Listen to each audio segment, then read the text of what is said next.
Hello and welcome back. My name's Annie and this is my creative detour. Today is full deck challenge day.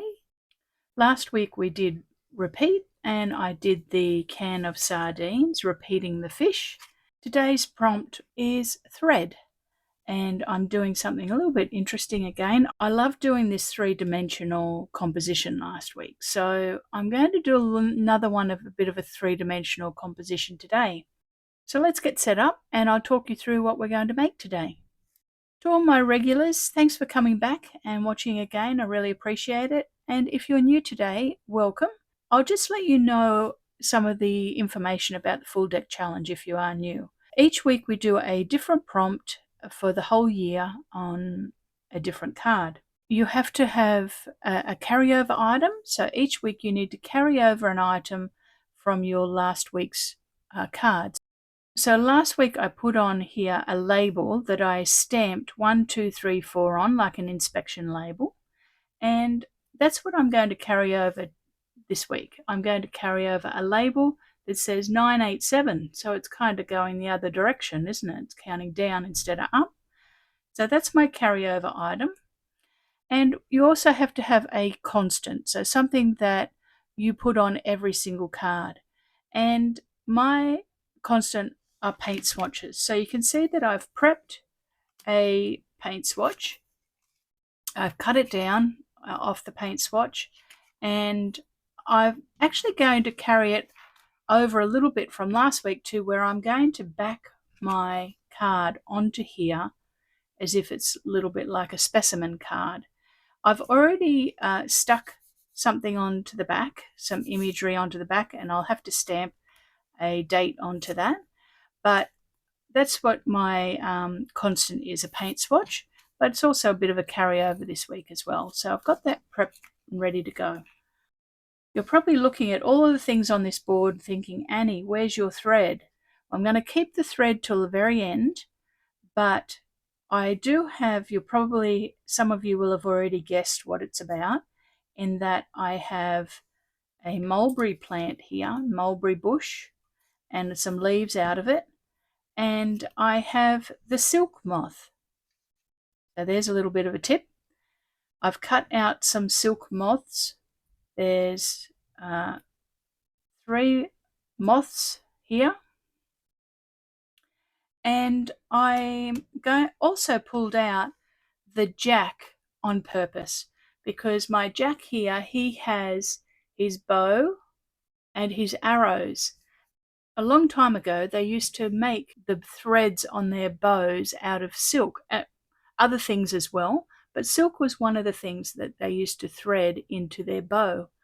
So I purposely pulled out the jack because the jack represents an archer, and I just thought he's got his bow and arrow. You can see his arrows there. So I thought the jack was the appropriate one to have out.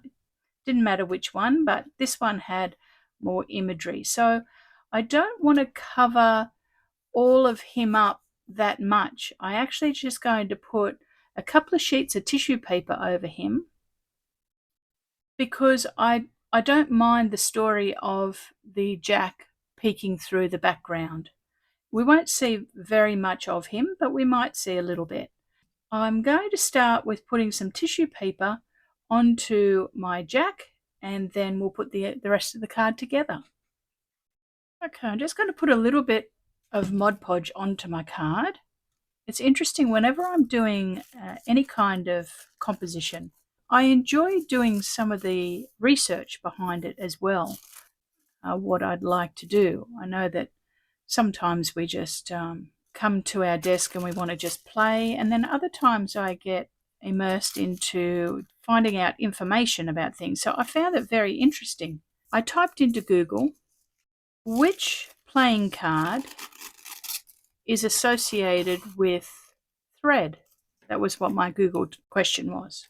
It brought up that the jack was associated with threads because of how they used to use silk and other products, hemp, and actually they used to use animal intestine and other kinds of fibers to do their bows. And then obviously they used all different types of feathers on their arrows. I found that fascinating, and I enjoy that part of the preparation of creating something as well. I enjoy the background information of doing something. So I'm just going to put a couple of layers of tissue paper on here. This is just gift wrapping tissue paper, so it's not very strong. It's very flimsy when you're gluing it down, but that's okay. Okay, I'm going to let that dry. In the meantime, I want to put onto the back here some torn up bits of paper. So let's pull out my little pot that has scraps in it. The reason I want to pull out some scrap is because I need to stamp a date on it, and the surface of this paper here is too shiny. Beautiful. And I'm just going to stick that onto the back so I can stamp onto the back of it. And you can see that I have a mulberry bush on this. Here's the image. I printed this off out of Collage Soup, and I think it's the Woodlands Creatures one.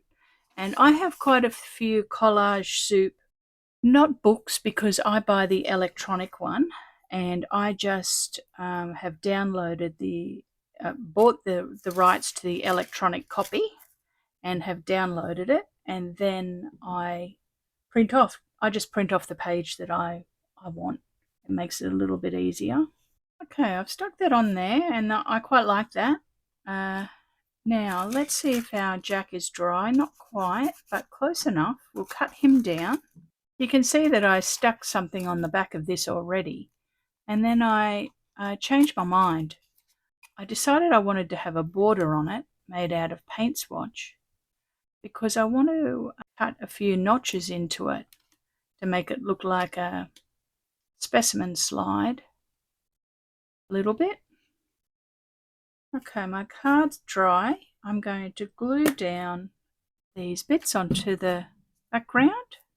Yeah, I just went looking through some of my collage downloads to find some resources.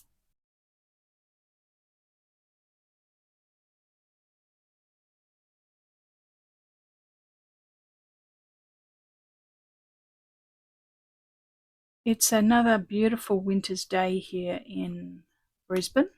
However, it's extremely windy. And I think that I've mentioned before that we have a very dry winter and we don't get much rain, and it's lovely and sunny. However, it gets very, very windy in August. And today actually feels like an August day because it's so windy. Now let's bring out the hero of what this is all about, the thread. And I have made a cocoon out of thread, and I wound it. So how I made this was I cut off a little bit of cotton fibre from one of those makeup pads, and then I got 2 rolls of thread that I like the colour of, and they're not silk thread, they're just cotton thread, but we're going to pretend that they're silk thread. I wouldn't use silk thread on this. I just had 2 tones of cotton thread, and then I just wound them around and around the little piece of cotton fibre and made a cocoon. And then at the end, I left a lot of them all sitting out. So on our composition here, you can see there's a little stick here on the mulberry bush. I'm going to glue our little cocoon onto that. And then I have a label, which I talked about. I'm going to pop that down the bottom here. And I have a few silk moths that I'm going to pop around. And then after I've glued that down, I want to put this background onto here, and I'm going to notch out a few square bits to make it look like a specimen card. So let's work out where we want those things. They look pretty good where they are, actually. Let's glue them down where I've got them.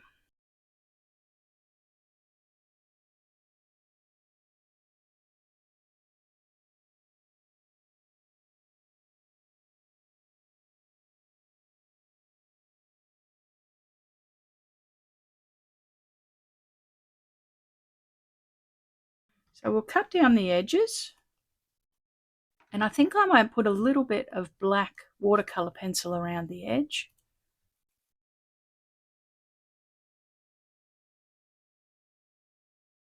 Okay, I'm just putting a little bit of gesso onto that image because it's very modern. I just want it to look a little bit more vintage. So just putting a little bit of white onto it. Firstly, it takes the gloss off of it, but it just pulls it back so that it's not, one, glossy, but two, it looks a little bit more aged. I'll show you what I mean. There we go. Doesn't look as intense. Okay, I'm just going to run my watercolor pencil around the edge.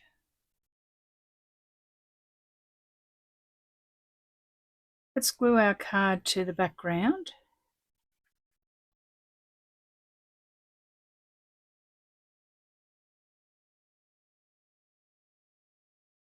Okay, now let's decide where we want some marks. I have this beast of a marker, and I'm hoping that I can see it. I'm going to cut a little notch just up to the card, a square, and the other side. Very heavy, this tool, to use. I don't use it a lot, to be honest. It's got some grunt to it because it's a We Are brand, so it's got a lot of quality to it. Let me put this onto a piece of paper so you can see. See how I just cut out the notches? I wanted it to look a little bit like a specimen card. And now we can put our cocoon on with our thread. And I'm fine with the thread being around a bit.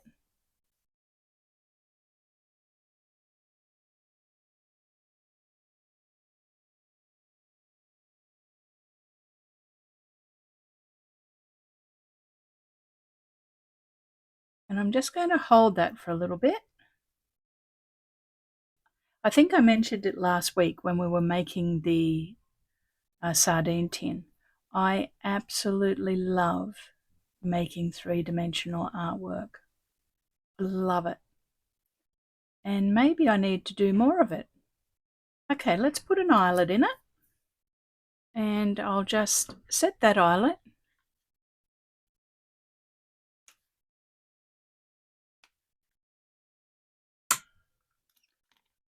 And I'm going to put a few very strategically placed white splatters.